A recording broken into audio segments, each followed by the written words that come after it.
positiivne sisekõne ja sisemine kriitik.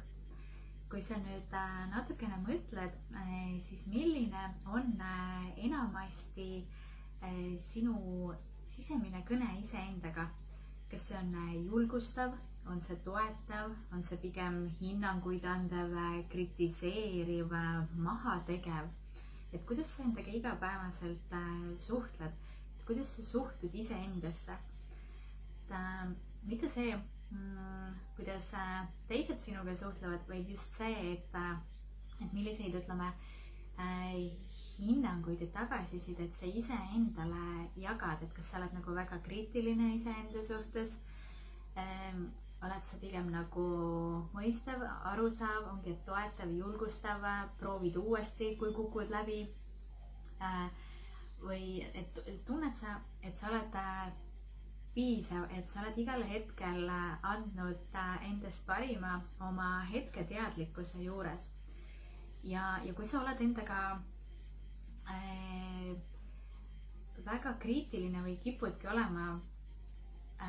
enda suhtes, ütleme, selline karm ja nõudlik, et mõtle jällegi, et kus see on alguse saanud või kus see sellisel kujul tuleb.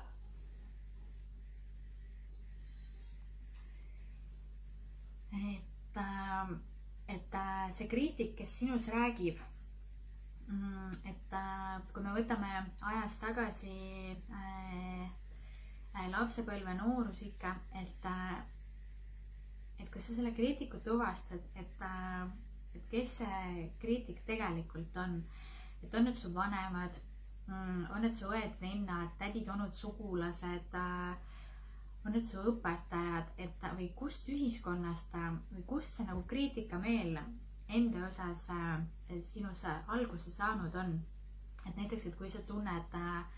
et sa teed midagi, aga see ei ole justkui nagu kunagi piisav või et mul ikka ei tule nii hästi välja kui teistel, et siin tuleb sisse ka selline nagu võrdlusmoment teistega, ütleme enda kehvemaks pidamine või et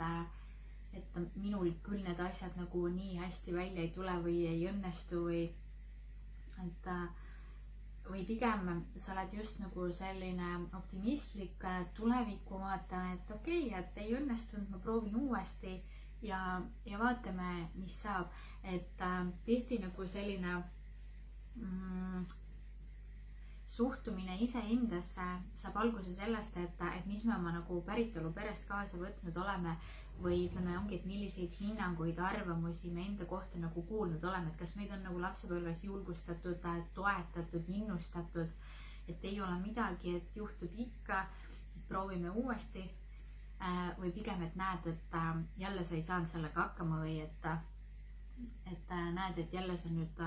kukkusid või määrisid ennast ära või et see nagu on mõjutanud meie enesehinnangut ja suhtumist nagu endasse, et kuidas me nagu täiskasvanu elas mingite olukordade ja situatsioonidega nagu toime tuleme ja milliseid hinnanguid me ennekõike iseendale jagame. Et ja siin võibki olla see, et sul ümberringi olevad inimesed võivad sulle öeldada igasugu positiivset ja tunnustavat tagasisidet, aga see justkui ei jõua sinuni, et nagu mingi sein on ees, et sa lihtsalt ei võta seda vastu, sellepärast et sa ei usu nagu seda iseenda kohta, et mina, et tubli või et ma sain hästi hakkama, et mis mõttes ei, et oleks ikka saanud nagu paremini. Et just see, et me ei oska ka nagu seda head tagasisidet nagu vastu võtta või et jaa, et tõesti, et läkski hästi, et tuligi hästi välja, et kuule, et aitäh sulle, et ka märkasid. Et pigem on jah ikkagi see, et see võibki olla ka see, et kas sa oled mingil määral nagu perfektsionist, et sa ajadki alati taga nagu seda täiuslikkust ja sa ei rahuldugi nagu vähemaga või et ongi, et sa oled nagu kinni detailides ja pisiasjades ja ei oskagi nagu võib-olla näha seda head ja positiivset, seda, mis läks hästi, vaid sa pigem keskendud nagu sellele, et mida oleks saanud paremini teha või mis võiks olla teisiti, et see on ka oluline koht, mida üle vaadata, et sellest nii-öelda nagu õppida, analüüsida ja järeldusi teha. aga just jah, see, et nagu milliseid sõnumeid sa tegelikult igapäevaselt iseendale saadad ja kuidas sa iseendaga nagu suhtled. et ongi, et kui sa seisad nagu peegli ees, et kas sa suudad endale öelda, et ma näen täna hea välja või et oi, et ma olen nagu nii särav või et ma armastan ennast. et mul on hea meel, et sa oled olemas, et kas sa suudad endale selliseid asju öelda ja kui tihti sa neid endale ütled. Ja siin ongi ka see, et tihtipeale me ootame seda kiitust ja tunnustust ja märkamist väljastpoolt, aga kui palju sa seda iseendale tegelikult pakud, kui palju sa ise nagu märkad oma edusamme, palju sa iseennast nagu tunnustad, kiidad, see ei ole nagu selline enesekiitus, et enese upitamine, et see ongi täiesti normaalne,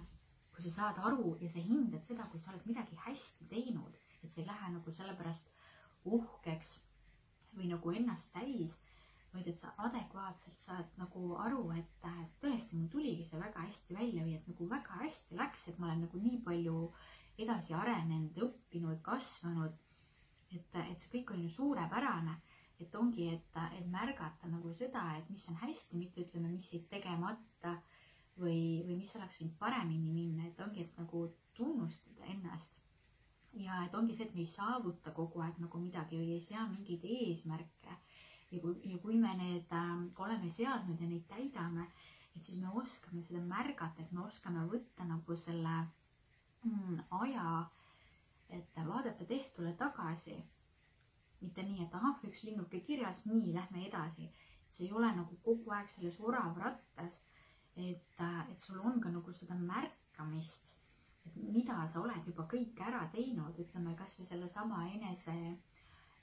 armastuse koha pealt või enese arengu koha pealt, et kui sa mõtled tagasi sellele, kus sa olid, kus sa alustasid ja kus sa oled nüüd täna, et nagu millise progressi sa oled läbi teinud, et teinekord võib tunduda, et ma tahan tulevikus jõuda sinna punkti B, aga ma olen alles siin punktis A ja seal tundub nagu tohutu lõhe. Aga märka nagu seda, et mis sul juba nagu ületatud on, et millest sa kõigest oled läbi tulnud ja kuidas see sind inimesena nagu muutnud on ja kuidas sa sulle panustanud on, mis sa sellest õppinud oled, mis sa sellest saanud oled. Et siin ongi see, et tihtipeale me oleme iseendale need kõige suuremad kriitikuid ja jagame endale kõige rohkem neid hinnanguid, kui seda teised võib-olla üldse teevadki. Ja kui ikkagi sinu ümber on nagu inimesed, kes sind pidevalt võib-olla kritiseerivad ja sind nagu maha teevad ja tahavad väiksemaks teha, siis see on jällegi nagu see koht, et miks ma seda luban, et miks ma seda aktsepteerin, et miks ma nende inimestega üldse suhtlen, kes mind nagu madaldavad, mitte mind ei tõsta ega ei innusta ega julgusta ega toeta ega nagu ei aita elus edasi. Miks ma lasen nagu endaga nii käituda, kas ma tahan selliseid inimesi oma ellu või et kas ma tahan nendega sellisel kujul suhelda. Et jällegi nagu see eneseväärtuse ja eneseaustuse teema ja võib-olla teinekord, kui sa kipud ka olema endaga selline hästi enesekriitiline või nõudlik või nagu karm või ennast nagu kogu aeg tagant piitsutav, kuigi sa võib-olla tunned, et nagu et vajate puhkust või sellist nagu rahulikumat olemist või ongi selline keeruline periood ja sa tunned, et sa tegelikult ei ole nagu valmis praegu tegutsema ja siis sul ongi mingi nagu valusam koht või mingi ebamugavus, millest on vaja välja tulla, siis ära sunni nagu ennast takka, et mõtle sellistel hetkedel, et kui minu lähedasel oleks praegu selline olukord, et millist tuge ja toetust ma talle pakuksin, mida ma talle ütleksin. Et see ongi nagu see, et paku seda iseendale, et see, mida sa soovitaksid näiteks oma lähedasel, kui temal oleks nagu selline keeruline aeg. Et oleme enda suhtes nagu leebed ja arvestavamad ja toetavamad. Ärme piitsuta ennast nii palju ja panegi võib-olla kirja need olukorrad, kus sa oled enda suhtes hästi kriitiline ja vaata, kus see tuleb tagasiulatuvalt, ütleme, kui sa vaatadki oma lapsepõlve ja kirjuta nii-öelda ümber see, et mis sa arvad enda kohta ja mis on nagu tegelik, et kas see väide on nii-öelda tõene et kui sa arvad, et ma ei saa hakkama, siis pane kirja kõik need olukorrad, kus sa tegelikult oled hakkama